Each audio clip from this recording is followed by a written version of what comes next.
আমার কাছে কোনো ধর্ম, বর্ণ, এলাকা বলতে কিছু নেই। আমি শুধু প্যাশেন্ট দেখি। অপারেশন হয়ে যাওয়ার পরে আপনারা যে দোয়া করবেন সেটা আমাদের অনেক বড় কাজে লাগবে।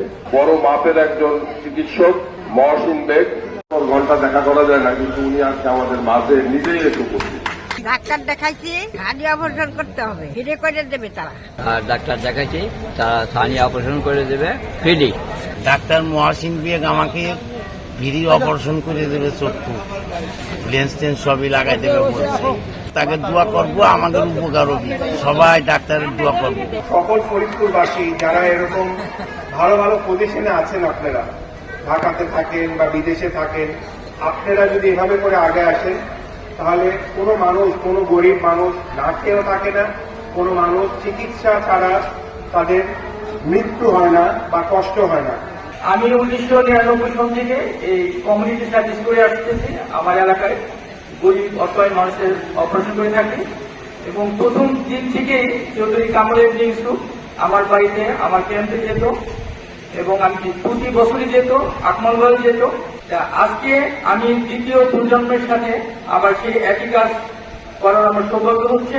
দ্বিতীয় প্রজন্ম এই ধারাবাহিকতা রক্ষা করে, এটা কিন্তু খুবই কম।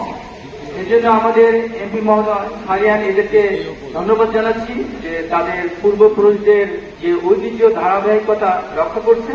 গরিব অসহায় রোগীদের বিনামূল্য অপারেশন করার চেষ্টা করে থাকি।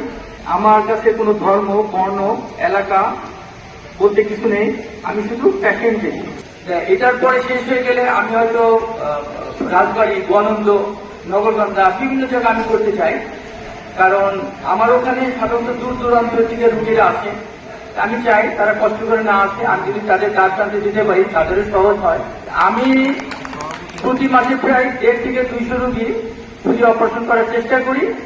আজকে এখানে যত রুগী হোক, সংখ্যা কোনো ব্যাপার না, সবাইকে আমি ধারাবাহিকভাবে অপারেশন করে দেবো ইনশাল্লাহ। আপনারা কখনোই ভাববেন না যে আপনারা সহায়তা নিতে আসছেন। আপনারা এটা আপনাদের অধিকার আছে এই চিকিৎসা সেবা পাওয়ার, সমাজে যারা প্রতিষ্ঠিত তাদের কাছ থেকে এবং রাষ্ট্রের কাছ থেকে। তো এটা আপনাদের রাইট। এই জন্য আপনারা আমাদেরকে ধন্যবাদ দিবেন না, আমরা আপনাদেরকে ধন্যবাদ দিতে চাই। আপনারা কষ্ট করে আসছেন, এটাতে কিন্তু আমাদের স্বার্থ আছে। এই আপনারা যখন চোখে খুব ভালোভাবে দেখবেন, অপারেশন হয়ে যাওয়ার পরে আপনারা যে দোয়া করবেন সেটা আমাদের অনেক বড় কাজে লাগবে, আর আমাদের অনেক ভালো লাগবে, সেটা আমাদের স্বার্থ।